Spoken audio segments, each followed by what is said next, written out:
I came to the University of Montana as a brand new faculty member in 1994. And at that time, I kind of had an idea what sort of research focus I wanted to try to establish. But I had met Brian Sharkey prior to coming here during my interview, and I'd known him years before. But when I came here, I was here probably a year, not quite a year. The following year, Brian and I took the train to the Amtrak train, which meant we drove to Whitefish, took the Amtrak train to Chicago, and then to Minneapolis for this conference. And at the conference, we found a notice for a new investigator award through the Army Research Office. And both Brian and I saw that individually, and I picked it up. This was basically before the internet, so all grants were just word of mouth or through hard copy mail, whatever. And so I looked at that notice, that call for proposals, and Brian did the same thing. On the way back on the Amtrak train, Brian and I sat in the dining car, drinking beer, eating a little bit, and mapping out a possible study direction plan for that proposal. So I submitted that grant in the summer of 95. And then it was awarded the following spring.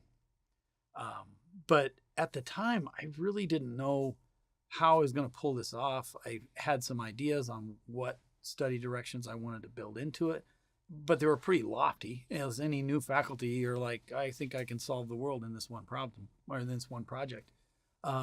So I decided I wanted to do some pretty intensive laboratory studies and some pretty intensive field studies using methodologies I really had not used before.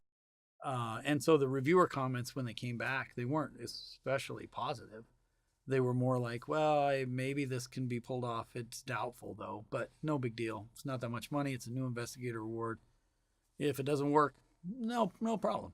But Brian was so good in that early phase of just wandering into my office and just like dropping these little idea bombs on me, and not like pushing me, not trying to convince me to do anything with fire, just throwing these little ideas out, and then he would walk away. And his style of mentorship was so, at the time, I really didn't know what I was getting into. I didn't really know how I was being mentored or that I was being mentored by Brian. And so just stepping back and paying attention to some of those little sound bites that he would throw at me, I've always looked for that in my career with other colleagues and with other, I guess, mentors, you can say. And the ones that can use like 2 or 3 words or a short sentence to stimulate your thinking process in a totally different direction. I've always sought out that kind of mentorship, and therefore I've always tried to be that kind of mentor to newer researchers or colleagues that I'm working with. But Brian was especially effective at that.